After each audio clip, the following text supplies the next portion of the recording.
Hello guys. Natutuwa lang ako kasi gumawa lang ako ng video kasi natutuwa ako kasi yung alam mo yon, yung isa sa mga dati kong kasama lang dito sa kotse, kasama ko dito sa community, nagtiwala po sa atin dito sa opportunity. And biglaan lang ito, ngayon nakita ko kasabay ko siyang bumabiyahe. Ibig sabihin meron na rin siyang sariling sasakyan. Ito siya, oh. Tingnan natin, ah. So, hindi naman ako nagkakamali sa plate number. Siya nga yan. Diba? Mababa ko lang. Ayun, oh. Ayun, oh. Grabe, oh.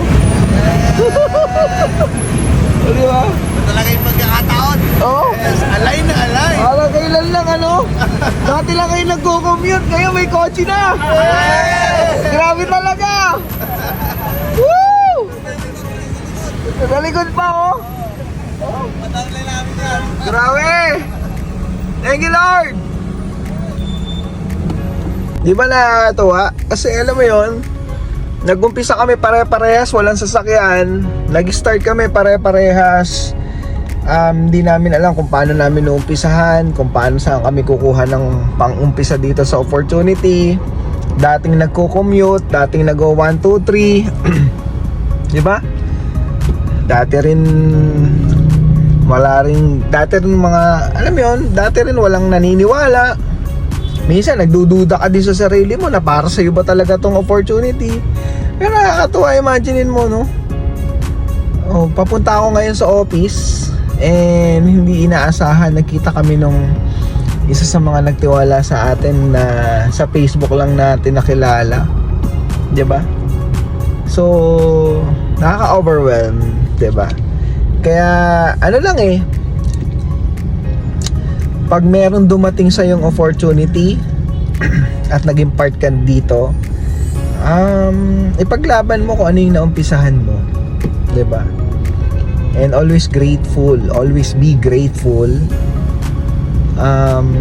Ano man yung sitwasyon na meron ka ngayon, 'di ba? May mga challenges, may mga trials, 'di ba?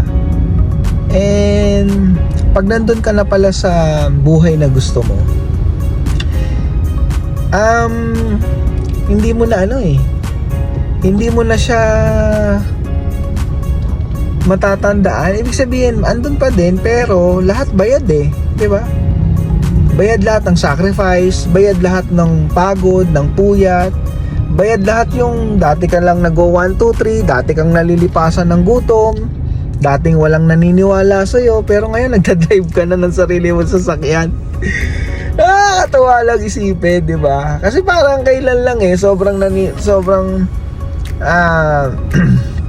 alam mo yun, sobrang sariwa pa sa akin kung paano kami nag-umpisa dito sa ginagawa namin.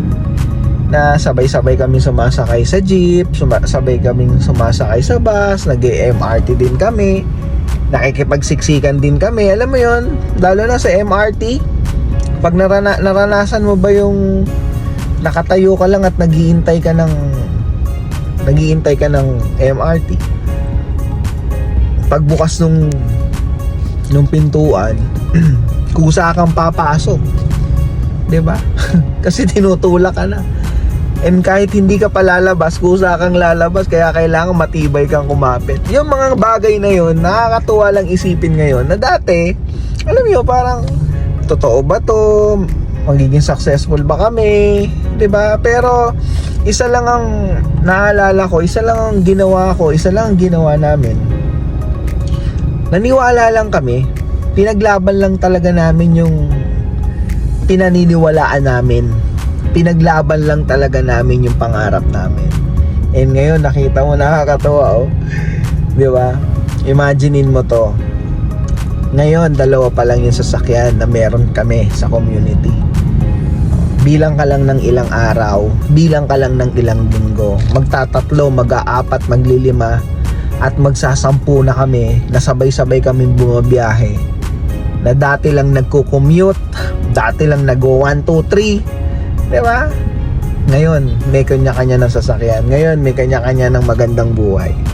Kaya ikaw, sa mga makakapanood nito, huwag kang mawala ng pag-asa. Darating din yung time para sa'yo. 'Di ba? Naniniwala ako doon. Ipaglaban mo lang. Ikaw yung next. Naniniwala ako sa'yo. Ikaw na yung next na magdadrive ng sarili mong sasakyan.